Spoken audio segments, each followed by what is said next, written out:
Dans cette vidéo, on prend grand X, une variable aléatoire de loi normale centrée réduite, et on montre que grand X admet une variance qui vaut 1. On part de la relation de Koenig-Huygens qui dit que la variance, quand elle existe, c'est l'espérance de x carré moins l'espérance de x au carré. On a déjà montré que x avait une espérance qui était nulle. Il reste à montrer que x carré a une espérance. C'est la vraie question. On utilise le théorème de transfert. Donc, l'espérance de x carré, c'est une intégrale sur tout r. Les valeurs de x, c'est les t. Les valeurs de x carré, c'est les t carré. Et on multiplie par la densité de x, c'est-à-dire petit phi. Donc, on regarde si cette intégrale converge absolument, mais comme elle est positive, cette fonction qu'on intègre, une autre parenthèse, absolument. Eh bien, je ne vais pas le réécrire, mais la fonction qu'on intègre, elle est continue partout. Donc les seuls problèmes, c'est en moins l'infini et en plus l'infini. Et la fonction que j'intègre, elle est paire. Donc je pourrais utiliser la parité, je ne vais pas le faire ici, je vais changer un peu. Je vais regarder tout en même temps. Alors, je vais calculer cette intégrale à partir de l'intégrale de petit phi. Tout repose sur le fait que je puisse intégrer non pas phi, ça c'est pas petit phi, c'est pas possible, mais t phi de t.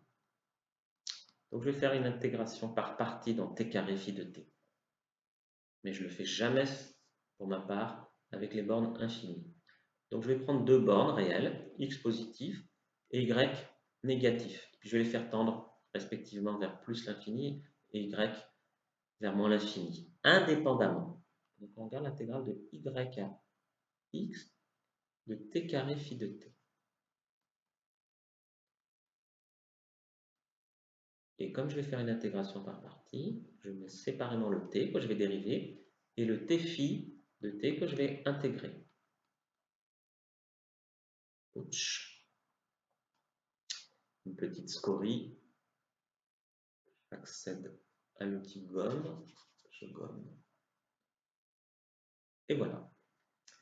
Donc, t phi, je l'intègre en moins petit phi. Et oui. Donc, il y a un moins, le t reste, et t phi primitive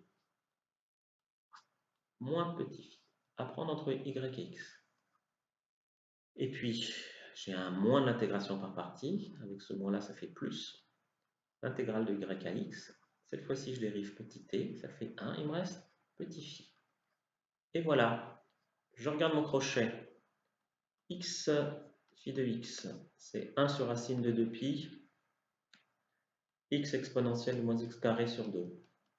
Croissance comparée, toujours. L'exponentielle l'emporte et l'exponentielle tend vers 0. Ça tend vers 0 quand x tend vers plus l'infini. Idem pour y. Y, petit phi, la fonction petit phi étant paire, eh bien, on a le même résultat. Croissance comparée, l'exponentielle tend vers 0 en l'emportant par rapport au y qui tend vers moins l'infini. Donc mon crochet tend vers 0 quand je fais tendre x et y vers l'infini opposé et de façon indépendante. Et donc, je vais faire quand même la limite en deux temps. Bien, la limite quand x tend vers plus l'infini, y étant fixé, de l'intégrale de y à x de t carré phi de t de t. J'ai pris la limite du crochet quand x tendait vers plus l'infini, il me reste le terme en y, c'est-à-dire plus y phi de y. Et dans mon autre intégrale, j'ai un plus, le y il est toujours là, et le x a été remplacé par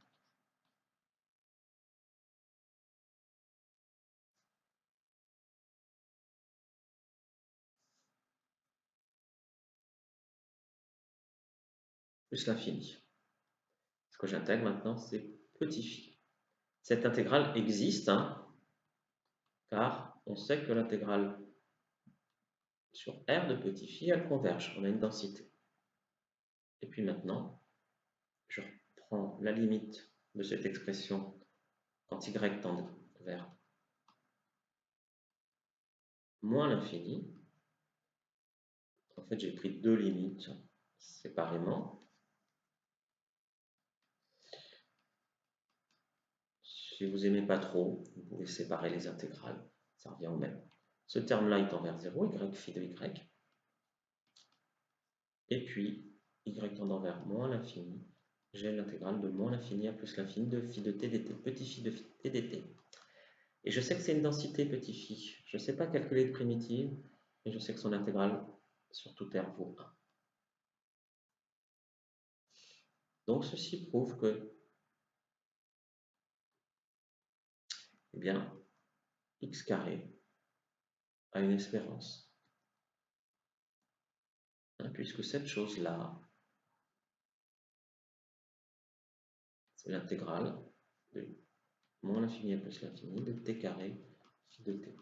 J'ai bien fait tendre indépendamment x et y vers l'infini. J'ai séparé les problèmes, même si je les écris en même temps. Voilà, j'ai cette relation. Le moment d'ordre 2, c'est le moment d'ordre 1.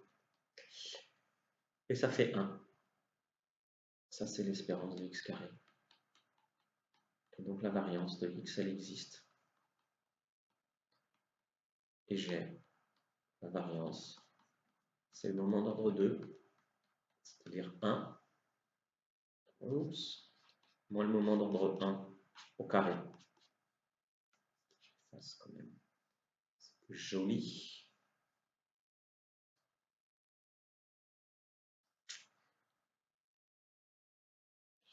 Ça fait donc 1 moins 0 au carré. L'espérance étant nulle, ça fait 1. Voilà.